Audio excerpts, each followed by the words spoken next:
Bon Fabrice, premier match de préparation, qu'est-ce que tu retiens du match? Je retiendrai que l'intensité pendant 60 minutes a été bonne. Après, il y a beaucoup de détails encore à peaufiner. On a pris énormément de pénalités, donc on a été puni dès l'entraînement, dès le début de match. Angers a su en profiter. Mais je trouve qu'on est monté dans le rythme au fil des minutes. On a bien terminé. Après, voilà, on n'a pas remporté ce match-là, mais il y a eu des bonnes choses à 55. Je trouvais un bien meilleur troisième tiers que les deux premiers, hein.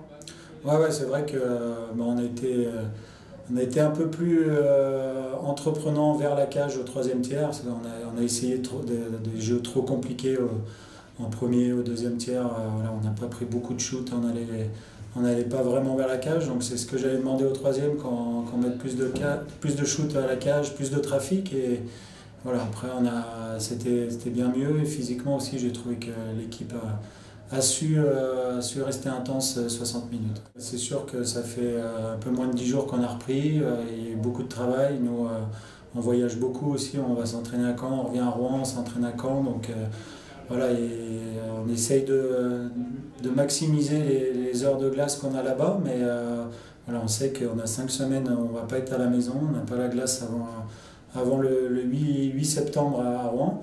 Donc voilà, il faut faire comme ça. On sait que c'est compliqué, mais je pense que les joueurs ont bien répondu quand même, malgré tous les aléas qu'ils ont pour s'entraîner. Le groupe n'a pas beaucoup changé, donc les automatismes sont toujours là.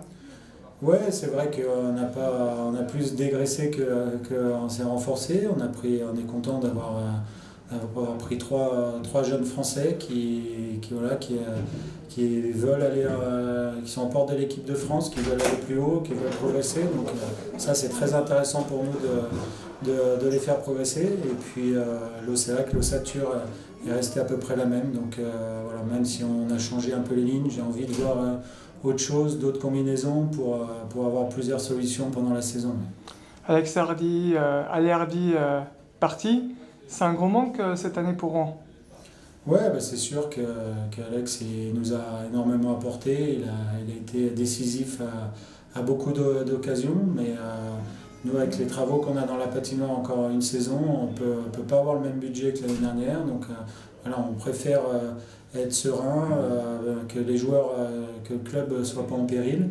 Et puis voilà, on a réussi à récupérer des jeunes Français qui vont progresser pendant l'année, et je pense qu'en fin de saison, on sera aussi compétitif.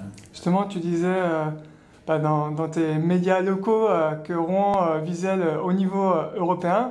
Ça va être un gros objectif cette saison? L'objectif, ça va être, on sait que Grenoble c'est bien renforcé, je pense qu'ils sont au-dessus de toutes les équipes dans le championnat, mais après on voit Amiens, Angers, Bordeaux, toutes ces équipes-là vont lutter pour la deuxième place. Donc après, sur une Coupe de France, voilà, sur un match, on peut battre n'importe qui. Après, dans les playoffs aussi, il va falloir arriver prêt. Il peut y avoir des blessures dans certaines équipes, et puis il va falloir être en forme à ce moment-là. Donc tout sera possible, mais tout reste ouvert, je pense, à part Grenoble qui est un peu au-dessus.